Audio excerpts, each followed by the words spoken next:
Good afternoon, everyone. Just a few things at the top.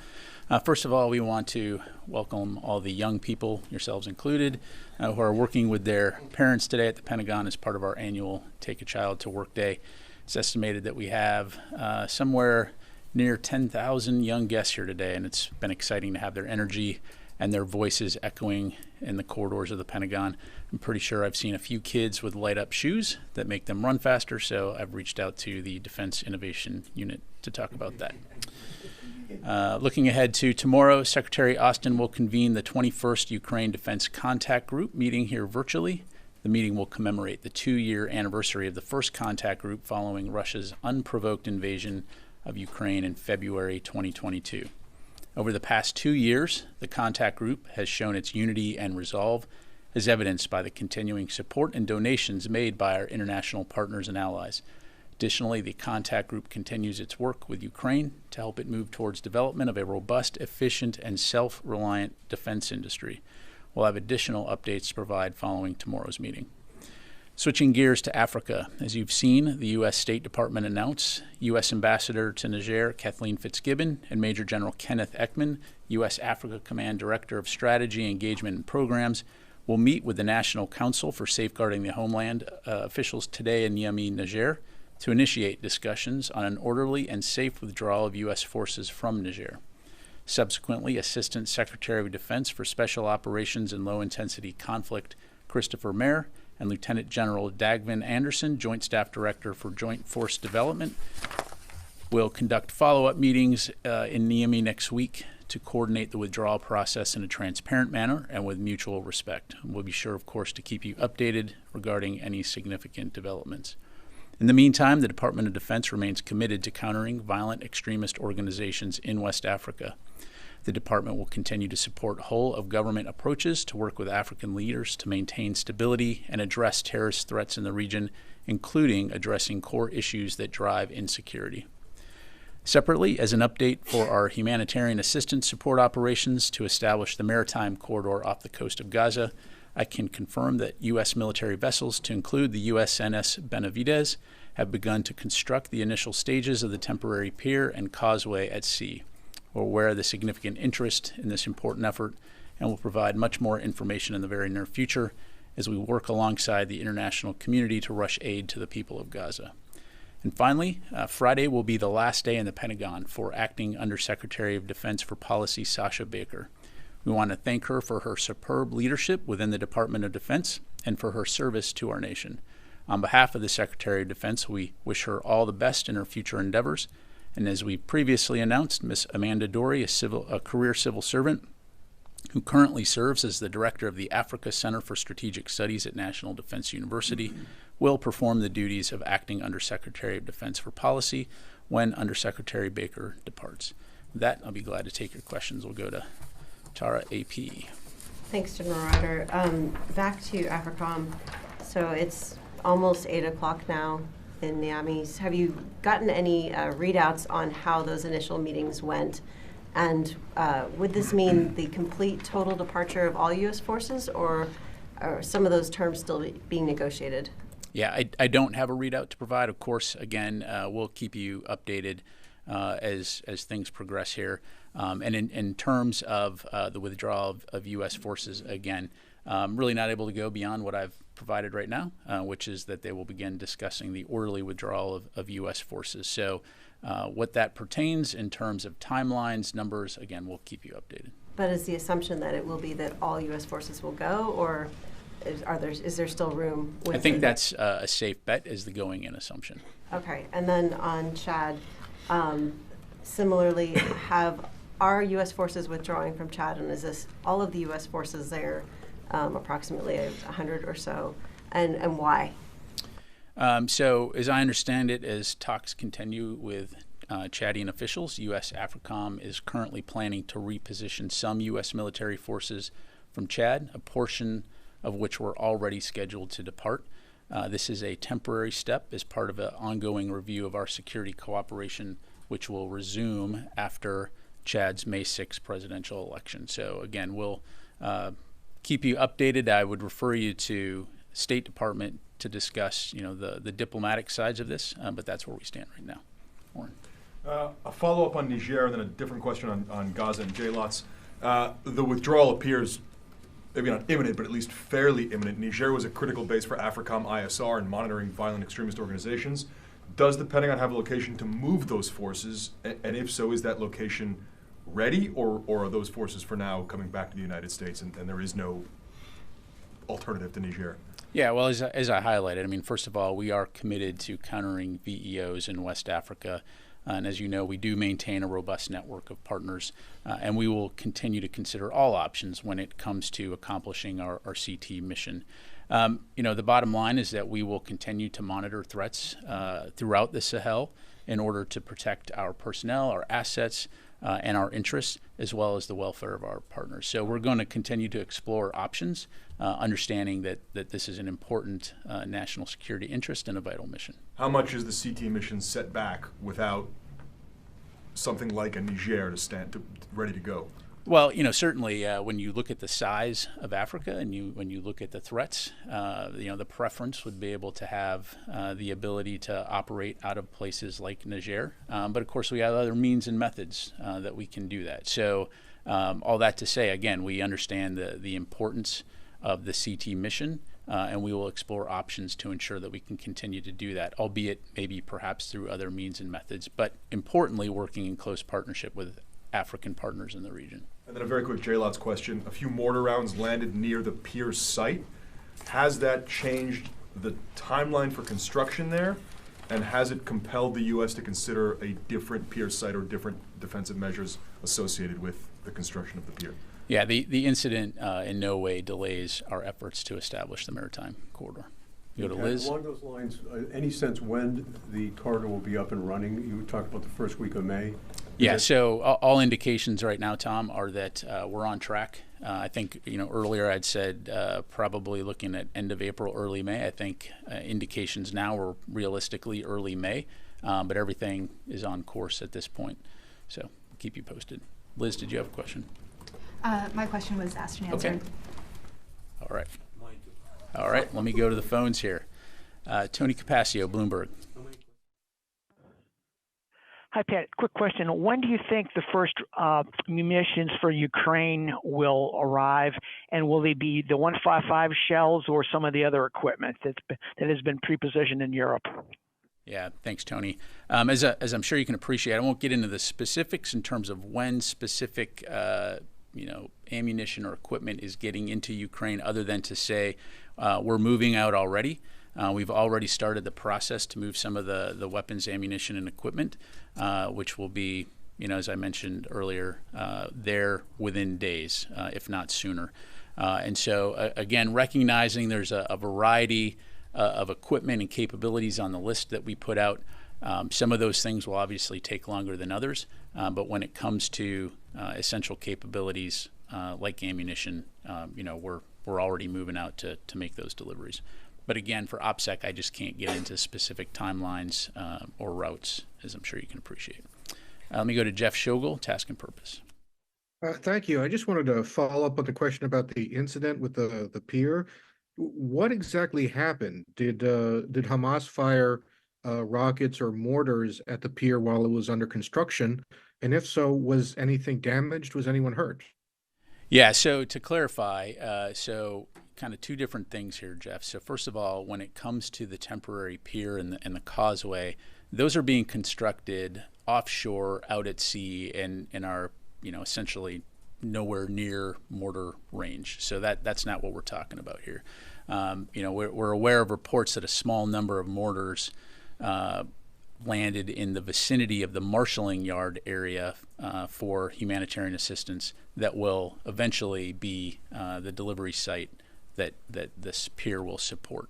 And it's important also to highlight that this occurred before any U.S. forces have started moving anything. There'll be no U.S. forces on the ground. And as I understand it, in terms of, there is no U.S. equipment per se in this marshalling yard. Obviously I'd refer you to the IDF for more granular details, but that's where things stand right now. Fadi. Technically speaking, doesn't the pier lead to the shore? Isn't it connected to the shore to to Yeah. help. So kind of think of this in 4 different parts. And again, we're going to get you much more information here. But so you've got Cyprus, and then you've got Gaza, right? So Cyprus is where aid will be stockpiled and loaded onto ships. Gaza is the shore where eventually this temporary causeway will connect. So what we're talking about here is the marshalling yard, where eventually, in the vicinity of where this causeway will connect to, but the 2 essential pieces in the middle are the temporary pier, which is out at sea, and then the causeway, which eventually will join land and be anchored, so to speak. So, And then on a separate issue, probably you've seen the reports about the mass graves that are being discovered in Gaza, with hundreds of bodies being digged out daily. Has the secretary raised this issue with his Israeli counterpart, and does he think these mass graves warrant an independent investigation? yeah, thanks, Fadi. Well, to say first off, I mean, the reports are very disturbing. To my knowledge, the secretary has not spoken to his counterpart about this, but I know that, as Mr. Sullivan highlighted yesterday, the U.S. government has raised this with the Israelis at multiple levels. I don't have anything to provide from a Defense Department standpoint other than we do believe that these reports must be thoroughly investigated and taken a look at. So, leave it there. Sir. Thanks, General. So my question is on the additional military advisors that the Pentagon has said it plans to deploy to Ukraine. Some have voiced the concern that this is at least in part what preceded the war in Vietnam, where we sent military advisors continually adding to the list that was there, and then some would be killed in action.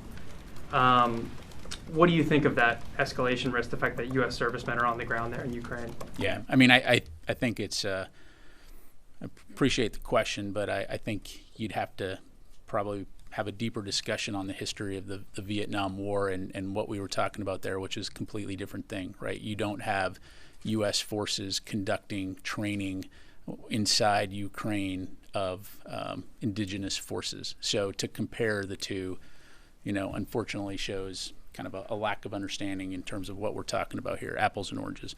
What's going on in Ukraine, and as we've done for a while, is we have a small presence working out of the embassy, out of the Office of Defense Cooperation.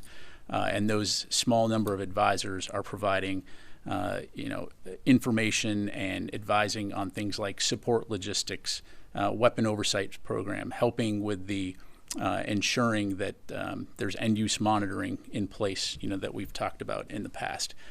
First of all, and to clarify, the addition of additional advisors is something that is being considered. No decision has been made, but if that decision is made, a couple of key points. First of all, it'd be a small number. Second of all, those folks would be working out of the embassy under the Chief of Mission Authority like the rest of the embassy, and would be subject to the same travel restrictions as all embassy employees. So, yeah. Point taken on the differences, and there were far more in Vietnam. But I guess, do you recognize the concern is legitimate at all that there are U.S. servicemen in this country that is an active battlefield, so that if there's an errant missile that kills one, it could lead to a dangerous escalation? Well, look, I mean, again, it's not unusual for the U.S. military to work out of embassies around the world in many different countries as part of our security cooperation efforts and to help coordinate security assistance. But critically, these forces are not in a combat role. They're in a non-combat role. They're in an advisory role. And again, we're talking very small numbers. And the United States has no intent of conducting combat operations inside of Ukraine, nor are these forces going to be anywhere near the front lines. And then the other piece of it is, to your point about danger, of course we recognize the danger, and any place our forces operate, we take the necessary precautions to ensure that they're safe, whether it be there or any other hotspots around the world. Thank you. Sir. Thank you, sir. My question is on TikTok. There's a lot going on as far as a U.S. national security threat is concerned because of it's a part of owned by the Chinese Communist Party in China. So why is it taking so long to ban when everybody knows that this is a national security threat? Because India had banned already over 2 years ago because of the national security threat in India. So over 170 million, I was told, users are there in the US. So that means China have already this much information from these people by the Chinese Communist Party. So are anybody using in the department, DOD or Pentagon, and where do we stand now as far as national security threat is concerned? Yeah, appreciate the question, Guilfoyle. So couple things. So first of all, it already is Department of Defense policy that we will not use TikTok on any U.S. government devices. So that already is a policy that's in place.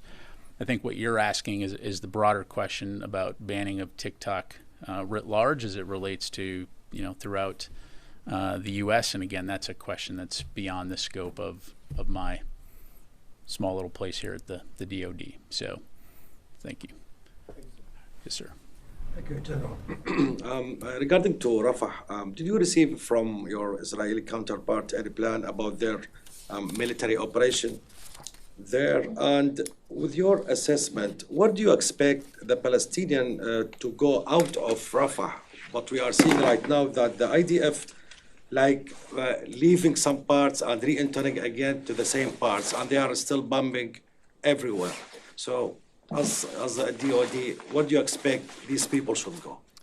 Yeah, so as it relates to Rafah and operations in Rafah, I'd refer you to the IDF to talk about the specifics in terms of what they are and aren't doing. From a U.S. standpoint, from a DOD standpoint, we've been very clear that while we both agree that the defeat of Hamas is important, that any operations going after Hamas in Rafah take into account civilian safety and the delivery of humanitarian assistance. So as I understand it, the Israelis have shared some of their thinking in terms of what a Rafah operation could look like, but those conversations are still ongoing as we still have concerns about how they would go about doing that and taking into account the large number of displaced people and their safety. So I know that at the highest levels, Israeli officials and U.S. officials will continue having those conversations. But again, our focus here is on ensuring not only can Hamas be defeated, but that the safety of those impacted by this conflict is taken into account. So. Thanks, General. Just turning to the Red Sea, there's been a drop in Houthi attacks. I don't think there was any for a couple of weeks. I believe there may have been some yesterday. What do you attribute that drop in Houthi attacks to, and what do you make of the resumption yesterday? Oh, well, again, in terms of the Houthi mindset, in terms of why they opted to not conduct attacks for a couple of weeks, that's really something best left for them to address. I would say that regardless, our focus hasn't shifted, which is working with our international partners to ensure the freedom of navigation through the Red Sea.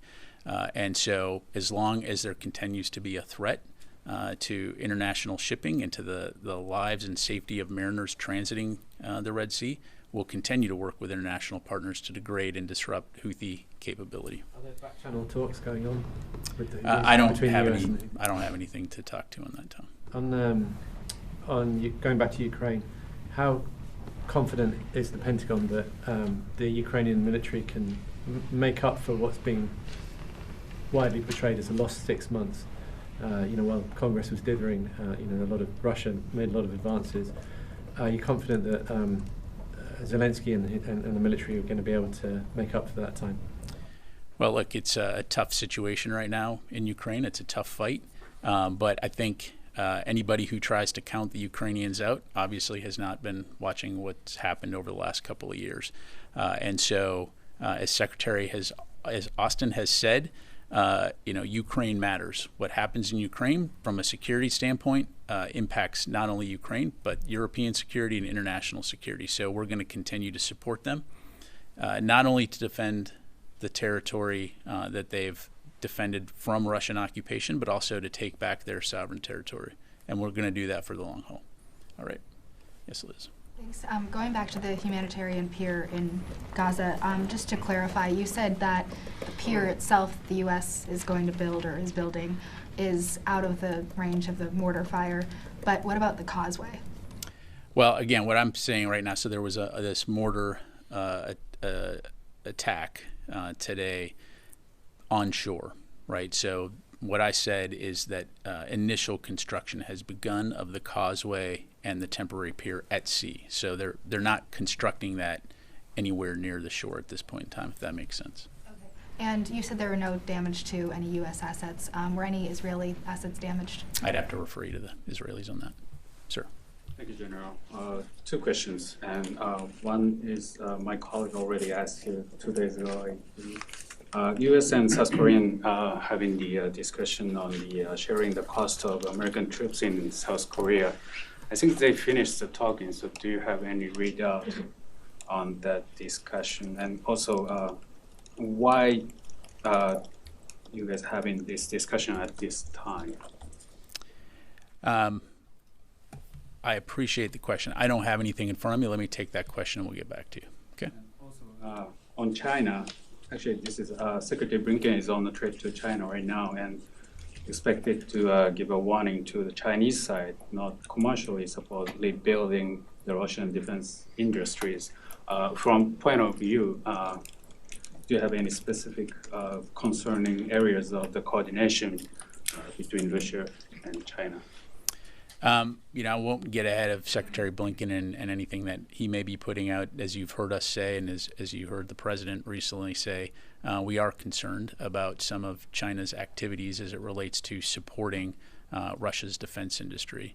And again, essentially, by doing so, enabling them to conduct or to develop capabilities that are being employed against Ukraine in their occupation of Ukraine. So, yes, sir. And I'll come back to you. Thank you, General. A couple of questions. The United Nations representative to Syria says Syria has become a focal conflict zone among superpowers for their interests.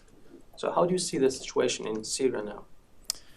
Well, look, Syria has obviously had some significant challenges going all the way back to 2011, which I know you're very familiar with. Unfortunately, you have a significant area of ungoverned space in Syria, which has allowed groups like ISIS in the past to essentially exploit that and use it toward sowing instability, death, and destruction throughout the region. And so from a U.S. military standpoint, obviously our focus right now when it comes to Syria is focused on working with as part of the international coalition for the enduring defeat of ISIS. And so that remains our focus. But I think, of course, more broadly speaking, when you see these types of ungoverned spaces, they, of course, present threats regionally. And so that's something that we obviously consult not only with our partners in Iraq, but also allies like Turkey and others to address those regional threats. So one more question on Syria. As DoD, do you expect any Turkish ground incursion into Syria as Turkey claims? I would have to refer you to Turkey on anything that they're doing. Thanks. Laura? So just on the pier and the attacks on the marshalling area, to clarify, were you confirming the attacks themselves, or just originally you said you were aware of the reports and then later you spoke as if you were confirming that report? Yeah, I think it's fair to say that we're tracking some type of mortar attack causing minimal damage in the vicinity of the marshalling yard area. Damage. Yeah, minimal. So there was minimal damage. Yeah, in terms of what specifically was damaged, I'd have to refer you to the IDF. Okay. Thank you. Thanks. All right, let me just take one more, Heather, from USNI. Thanks so much. So just on the Red Sea, the Houthis attacked the mayor's Yorktown. I was wondering if we can get more information on which coalition ship protected that, shot down the anti-ship ballistic missile. And then the Houthis said that they were also targeting a U.S. destroyer, and I was wondering if there's any information on whether or not an destroyer was attacked today or yesterday. Yeah, thanks, Heather. On your first question, the only thing I can provide on that was that it was a coalition vessel. So we'll allow our partners to speak for themselves in terms of what action they took. And then I'm sorry, your second question? The Houthis claimed that they were attacking a U.S. destroyer, and I was wondering if you've had any reports of a U.S. destroyer being targeted either yesterday or today. At the moment, I'm not aware of that. As you know, CENTCOM puts out updates every day, but I'm not currently tracking a U.S. destroyer being attacked. But again, if we have updates, we'll put those out through CENTCOM. All right. Thanks very much, everybody. Appreciate it.